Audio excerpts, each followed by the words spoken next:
Chose promise, chose due, je teste aujourd'hui le 180-600 de Nikon en gamme Z. Que ce soit pour faire des photos animalières avec le brin de dessert ou encore pour de la photo sportive, j'ai décortiqué cet objectif dans tous les sens.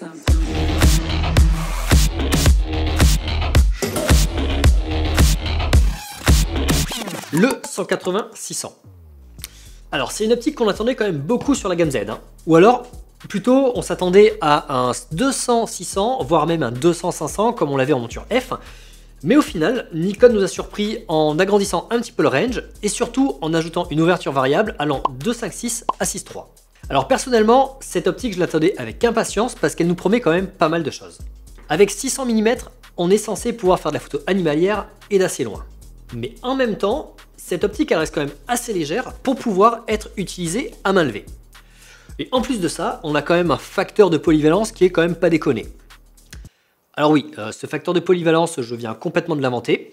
Mais voilà, c'est un truc que je vais amener un peu dans tous mes tests, de manière arbitraire. Là, je décide que ce 180-600 a un facteur de polyvalence de 7 sur 10. Et tout ça pour 2000 € seulement. Donc sur le papier, cette optique, elle a l'air assez folle. Mais bon, on va voir si c'est le cas ou pas. Niveau taille, on aurait pu s'attendre à une optique qui prend un peu plus de place. Si je le compare avec un 100-400 ou un 400-4.5, on est effectivement un peu plus grand, mais de pas beaucoup. Si on met le pare-soleil, donc effectivement il est trop grand pour être mis dans un sac, mais par contre il passe très bien sur un capture pic de Peak Design. C'est pas trop gênant et je peux parler en connaissance de cause puisque je me suis tapé cette config montée sur un Nikon Z9 sur un bon 600D+, pour aller photographier les cerfs. Et en vrai ça passe. Par contre, si on parle du poids, pour moi là on est vraiment à la limite. Il pèse 2,140 kg avec le collier et 1,955 kg si vous l'enlevez. C'est pas si lourd que ça et vous pourrez quand même l'utiliser à main levée. Par contre, attendez-vous à fatiguer plus rapidement qu'avec vos autres objectifs. Je m'explique. En général, quand on fait de l'animalier, on marche. Voire même on marche beaucoup. Pour faire ces images, j'ai dû me lever à 4 h du matin, faire une approche d'1 heure sans lumière par une nuit sans lune, puis ensuite attendre encore plus d'1 heure planqué sous une butte pour attendre que les cerfs pointent le bout de leur truffe, et ensuite que le soleil se lève. Bon, autant vous dire qu'après ça, moi j'étais rincé, et j'avoue qu'après une vingtaine de secondes d'utilisation à main levée, je commençais à trembler. Et c'est pareil après une demi-journée de rando. Là où je veux en venir, c'est qu'en animalier, on marche beaucoup et on se fatigue pas mal. Et du coup, avoir une optique légère, c'est un vrai plus. Alors oui, ici vous pourrez utiliser le 180-600 à main levée, mais attention quand même, vous fatiguerez vite. Alors, point super cool, le zoom il est interne. Ça veut dire que quand vous allez changer de focale, la taille de votre objectif ne va pas changer. Alors ça c'est très bien pour les photographes animaliers qui pratiquent l'affût. Ça veut dire que vous allez pouvoir changer votre focale sans créer de mouvement qui pourrait être vu par les animaux que vous shootez, et donc vous serez plus discret. On a aussi une course de focale très courte de l'ordre de 60 degrés. Là aussi, vous pourrez passer rapidement de 180 à 600 sans avoir à tourner et retourner et donc bouger et du coup vous faire repérer par la marmotte à qui vous tirez le portrait. La bague de focale est située au centre du fût, mais c'est pas vraiment un souci. Comme je vous l'ai dit, cette optique est un poil lourde. Du coup, vous allez oublier la posture recroquevillée pour shooter. En général, on shoote pas en mode compact avec cette optique parce que il y a le poids qui va être tombé vers l'avant comme ça et du coup vous allez trembler. En général, on va plutôt avoir la main au milieu, voire au bout si vous shootez avec un Z9 parce que ça commence à faire lourd. Donc au final, vous voyez que cette bague de focale, elle arrive pile au bon endroit. Alors, c'est pas du tout le cas par contre pour la bague de mise au point. La bague de focus, elle, alors déjà je la trouve trop petite et souvent j'ai du mal à savoir si je la touche ou pas. Et surtout, pour moi, elle est beaucoup trop en arrière par rapport à l'objectif. Ce qui est pas ouf avec cette position, c'est que quand vous allez vouloir changer votre mise au point, vous voyez là je suis tout de suite en mode recroquevillé, j'ai le poids qui part vers l'avant et automatiquement ça va trembler, surtout si vous shootez à 600 mm. Donc ça c'est dommage, faut vous dire qu'à chaque fois que vous allez vouloir faire un changement de mise au point manuel, vos plans ils vont pas être très stables. Et on va voir plus tard dans la vidéo quand je parlerai de l'autofocus qu'on est quand même assez souvent obligé de refaire du focus manuel. On retrouve aussi le sempiternel bouton personnalisable qui est disponible sur les 4 faces de l'objectif. Donc là, l'avantage, c'est que quand vous shootez à l'horizontale, il est dispo au niveau du pouce et au niveau de l'index. Et quand vous shootez en mode vertical, pareil, dispo au niveau de l'index et au niveau du pouce. Bon, le bouton personnalisable, je ne vous le présente plus, hein, vous pouvez y assigner la fonction que vous voulez. À vous de choisir. Niveau bouton, on a aussi le sempiternel commutateur autofocus, manual focus. On retrouve aussi le commutateur qui permet de switcher entre une distance de 6 mètres à l'infini ou une distance minimum jusqu'à la totale, quoi. Bon, rien de nouveau de ce côté-là, c'est assez standard.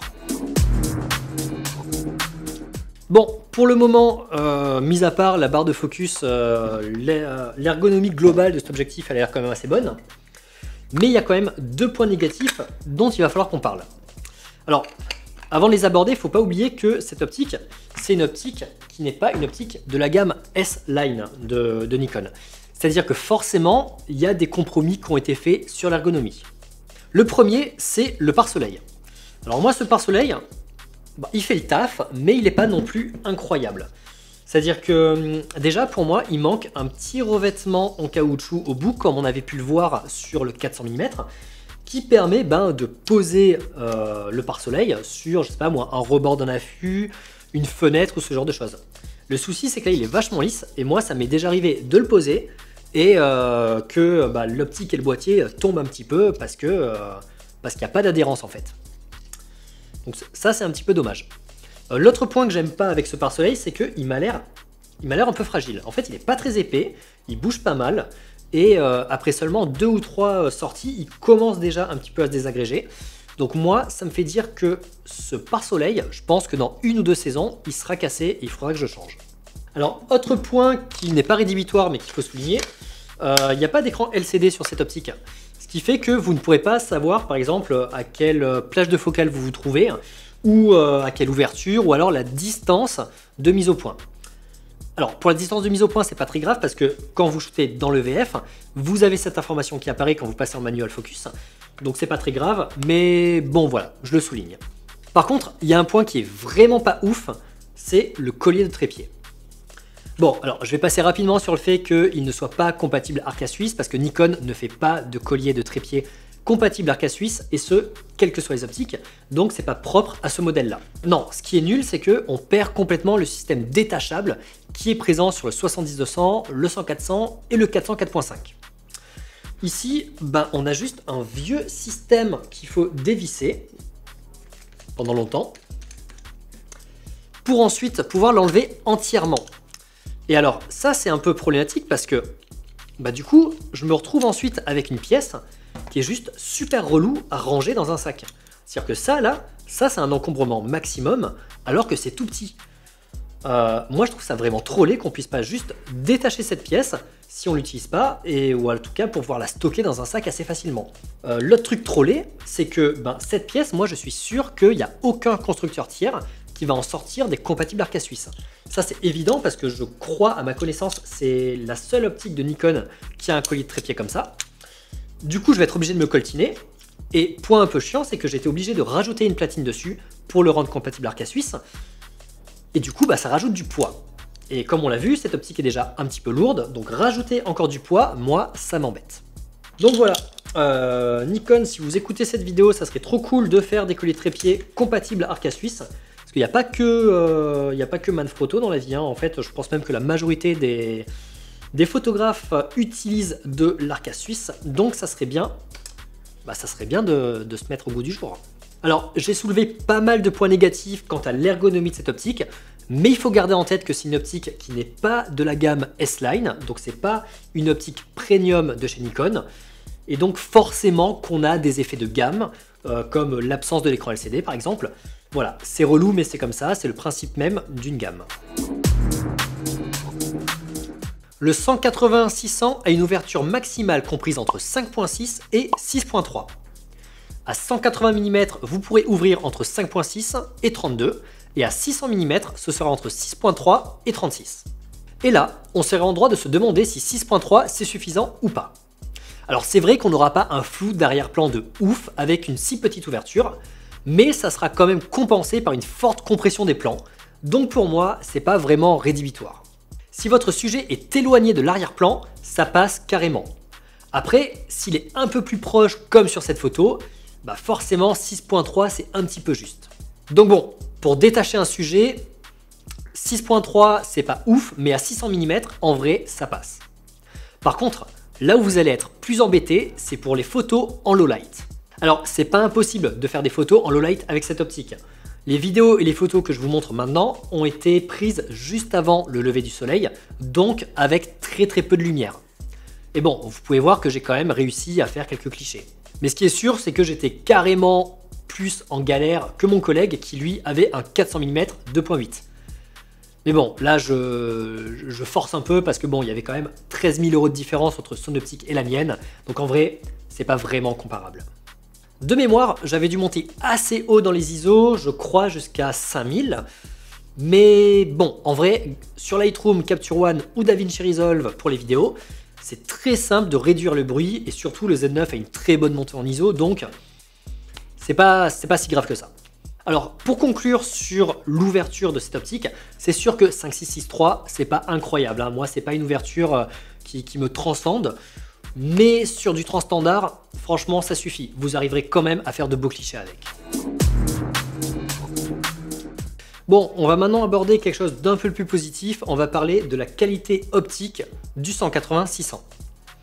Alors, je vais commencer avec le piqué en vous montrant quelques exemples de photos que j'ai pu faire le mois dernier. Donc on va commencer par les flamants roses de Camargue. Avant de commencer, vous avez les exifs ici et là, si ça vous intéresse de savoir un petit peu dans quelles conditions ont été prises ces photos. Donc là, si jamais je zoome sur l'œil de cet animal de l'enfer, j'ai un piqué qui est assez ouf hein, quand même. Là, vous voyez que l'œil est super bien détaillé. Je peux voir toutes les espèces de rides sur son bec et j'ai même le détail des dents ici. Enfin, moi là, ça c'est assez incroyable en termes de détail. Là même au niveau des plumes, ou là du plumage, ça c'est quand même assez ouf.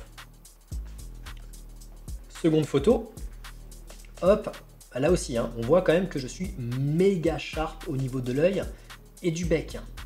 D'ailleurs, tout est sharp puisque je shoot en 6.3. Mais ça, c'est quand même pas mal. On parlait de 6.3 tout à l'heure. Là, vous voyez que j'ai quand même un flou derrière, en arrière-plan, avec un petit effet d'œil de chat, mais on en reparlera tout à l'heure. Hop, si jamais je vais sur cette photo qui est un poil plus complexe, bah là je suis méga sharp aussi, hein. Je vois bien l'œil, je vois bien toute la texture sur le bec, et même à travers le reflet, franchement, on est pas mal aussi, hein. Donc voilà, moi franchement le piqué, en tout cas dans tout ce qui concerne les conditions réelles, j'ai rien à lui redire. Alors j'ai fait des tests aussi sur une mire pour voir un petit peu ce que ça donnait. Donc là je suis à 600 mm en 6.3 et au centre, alors j'ai pas un piqué parfait, hein, c'est un petit peu baveux, mais c'est tout à fait respectable. Si jamais je vais dans les angles, là par contre on est quand même baveux. Si jamais je passe hop là à f8, au centre, on commence à être très bien. C'est pas parfait, mais c'est très bien. Et sur les angles, là c'est baveux encore, hein. Et ensuite, si jamais je passe à F11, là par contre, j'ai un piqué qui est de très bonne qualité au centre. Et encore un poil baveux, un poil mou sur les côtés, mais en vrai, sur une mire ça se voit, mais dans la vraie vie ça se verra pas ça, hein. Hop là, 500 mm, parce que je suis sur un transstandard, du coup je l'ai testé à plusieurs valeurs de focale. 500 mm à 6.3, on est très bien au centre. Et complètement acceptable sur le bord. Et si jamais je passe à F8, alors là, on est juste parfait au centre. Et très bon sur les angles. Hop, si jamais je passe ensuite à F10, bon là évidemment je suis parfait au centre. Et je suis aussi parfait sur les angles. Bon, et maintenant j'arrive à 400 en F6, donc l'ouverture maximum pour le 400 mm. Et je vois qu'au centre, je suis méga sharp. Et dans les angles, je suis quand même assez sharp. Et c'est à partir de F8 que ça devient vraiment très bon. Bon, et à partir de là, je vais pas plus vous embêter que ça avec la mire, parce que à partir de là, il devient juste parfait. C'est-à-dire qu'en dessous de 400, quelle que soit votre ouverture, quel que soit l'endroit dans votre photo, le piqué sera optimum quoi qu'il arrive. Donc ce qu'on en retient de ce piqué, c'est que à 600 mm, à pleine ouverture, sur une mire, il est un peu mou, mais dans la vraie vie, comme vous l'avez vu sur les oiseaux de malheur que je vous ai montré, en vrai, c'est très bien, c'est très bien, il n'y a rien à dire. Moi, j'étais vraiment impressionné de la qualité optique de ce 600 mm. Je m'attendais vraiment pas à avoir un transstandard 180-600 qui ouvre à 6.3 à moins de 2000 € avec une aussi bonne qualité. Vraiment, ça a été une grande surprise. Donc on va parler maintenant du bokeh de cette optique, donc qui ouvre, je rappelle, en 6.3. Donc on a quand même des bulles qui sont assez rondes au centre. Ce qui est normal, hein, parce qu'on a quand même un diaphragme qui comporte 9 lamelles et non pas 7, donc c'est normal qu'on ait des billes un petit peu plus rondes. Par contre, vous pouvez voir ici qu'on a quand même un onion ring qui est prononcé. Hein. Là, ça se voit quand même pas mal. Ce qu'on voit aussi, c'est qu'on a un phénomène d'œil de chat sur le côté. Bon, comme d'hab, hein, je ne vais pas me répéter, mais moi c'est vraiment quelque chose qui ne me dérange pas, au contraire. Ça permet d'avoir un aspect tourbillonnant dans votre image. Mais voilà, il faut savoir que les billes, dans les angles, sur les côtés un petit peu, mais surtout dans les angles, on a vraiment un phénomène d'œil de chat qui apparaît. Bon voilà, moi de toute façon, ce bokeh, il est bien sans être exceptionnel, hein. On est sur une ouverture à 6.3, que ce soit le bokeh ou le flou d'arrière-plan, ils sont bien, ils passent, mais c'est clair qu'on n'est pas sur une optique à 2.8 et encore moins sur une optique 1.2 ou 1.4.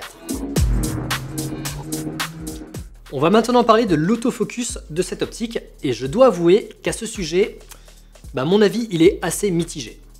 Alors, sur des objets en mouvement comme des oiseaux ou des motos, aucun souci, le 180-400 il accroche et il ne lâche rien. Et ce, même quand l'arrière-plan il est compliqué, moi j'ai pas constaté de problème avec des oiseaux qui s'envolent ou des motos qui passent des chicanes ou ce genre de choses. Par contre, là où l'autofocus il est mis en défaut, ça va être sur des scènes toutes simples. Moi, ça m'arrivait plein de fois où mon sujet ne bougeait pas, moi-même je ne bougeais pas, et malgré ça, l'autofocus, il n'arrivait pas à trouver le sujet. Alors que la détection des animaux ou la détection des oiseaux était activée. Alors ça, en général, ça arrive quand je shoote à longue focale, donc entre 500 et 600 mm, et que j'ai des plans qui sont quand même assez rapprochés les uns des autres. Dans ce genre de cas, l'autofocus, il part clairement en carafe. Alors moi, ça m'est quand même arrivé assez souvent, ce qui fait que j'ai dû utiliser pas mal de fois la bague de focus pour revenir en manuel, indiquer à l'objectif où est-ce que je voulais faire la mise au point, et ensuite repartir sur l'autofocus. Donc ça voilà, faut le savoir, l'autofocus il n'est pas si bon que ça. On va dire qu'en mouvement, il n'y a pas de souci, mais dès que vous avez des plans assez rapprochés les uns des autres, là ça va être un petit peu difficile. En ce qui concerne la rapidité par contre, je le trouve vraiment véloce. Alors je vous montre un exemple de ce que peut donner un changement de mise au point sur des plans plus ou moins éloignés pour que vous puissiez en juger par vous-même. Donc voilà, pour moi cet autofocus il est très bien dans des conditions qui sont pas trop exigeantes. Par contre, dès que vous aurez des plans assez rapprochés les uns des autres, là attendez-vous à devoir shooter en manuel.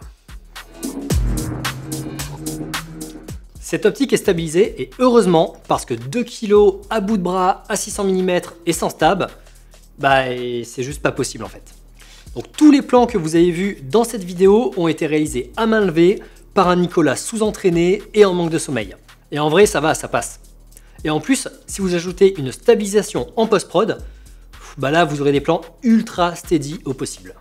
Bref, cette optique se met vraiment en 4 pour que vous puissiez vous passer d'un trépied ou d'un monopode. Et moi c'est quand même quelque chose que j'apprécie. Dernier point, on va parler filtre. Donc ici, on a un filetage de 95 mm. Donc qui dit 95 mm dit filtre assez cher, donc attendez-vous à devoir investir plusieurs centaines d'euros dans chacun de vos filtres. Et surtout, ne prenez que des filtres de très très bonne qualité. Donc le 180-600, c'est un transstandard, qui plus est en longue focale, du coup il va être assez capricieux. Donc oubliez les Oya ou les filtres UV bas de gamme que vous trouvez sur Amazon, vous allez être obligé de taper dans du haut de gamme, sans quoi vous aurez une perte drastique de piqué et d'autofocus. Alors moi vous savez que je bosse avec les filtres Freewell qui sont magnétiques et j'ai été très déçu par le filtre UV de protection en 95 mm. Avec lui mon piqué était juste dégueulasse et mon autofocus ne fonctionnait pas du tout. Mais en même temps fallait s'y attendre parce qu'en général les filtres Freewell fonctionnent très mal sur les transstandards parce qu'ils ne sont pas d'assez bonne qualité. Voilà, donc sachez-le, si jamais vous achetez cette optique et que vous voulez investir dans des filtres ND ou des filtres de protection UV, va falloir passer à la caisse. Le 180-600 est parfaitement utilisable en vidéo. Bon, je pense que c'est assez clair parce que j'en ai montré quand même beaucoup des vidéos durant ce test, mais quand même, ça fait du bien de le répéter. Donc le focus briefing est quasi inexistant, que ce soit à 180 mm ou 600 mm. Donc là, vous pouvez voir des exemples à différentes focales, et bon, vous voyez qu'en fait, c'est tout à fait acceptable. On a aussi un autofocus qui est parfaitement silencieux et surtout qui ne vibre pas du tout. Donc bon, en vidéo et même à 600 mm, je ne vois aucun red flag quant à l'utilisation de cette optique. Avant de conclure, j'aimerais remercier Sébastien. Seb, c'est un photographe naturaliste qui est quand même assez bon dans son domaine. C'est ensemble qu'on est allé observer les cerfs en période de brame et c'est aussi lui qui m'a initié à l'affût et à l'approche. Clairement, sans lui, j'aurais pas pu faire les photos et les vidéos que je vous ai présentées dans ce test, donc encore une fois, merci. Et tant qu'à faire, je vous mets son Insta en description, n'hésitez pas à aller y jeter un œil. Et si vous kiffez les bêtes à poil ou à plumes, normalement, vous verrez des clichés qui devraient vous plaire. Bon, je vais commencer ma conclusion de ce 180-600 en vous parlant de son prix, 2000 €. Bon, je vais pas y passer par 4 chemins, c'est un prix tout à fait honnête pour tout ce qu'il fait. Quand je regarde le 180-600, je me dis que c'est avant tout une optique de compromis. J'imagine que les ingénieurs de Nikon avaient un cahier des charges qui comprenait plusieurs contraintes, dont un poids à 2 kg maximum, un prix sous la barre des 2000 € et un range à 600 mm.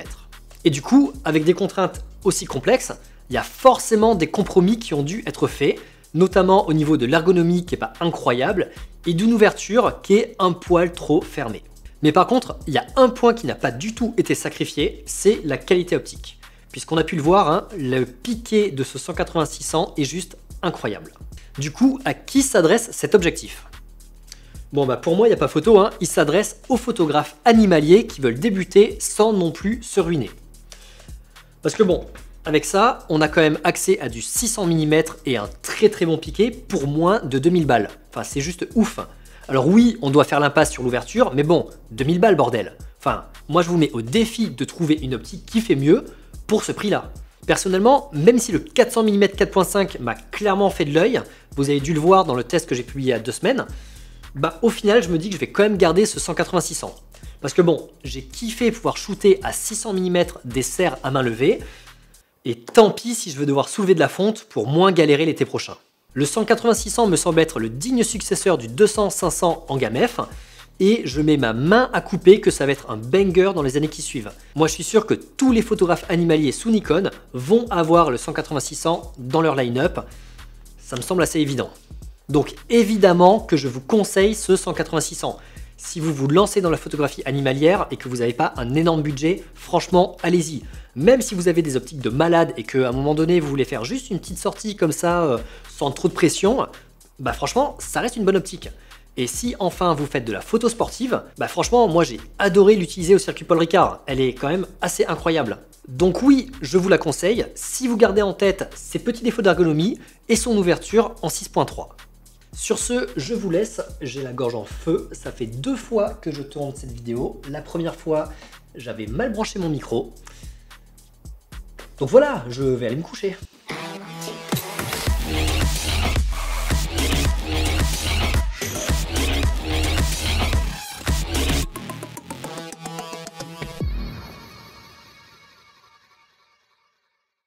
Je suis une créature des enfers. J'ai l'air innocent comme ça, mais je mange des crevettes qui n'ont rien demandé à personne, et mes yeux regardent à travers vos péchés.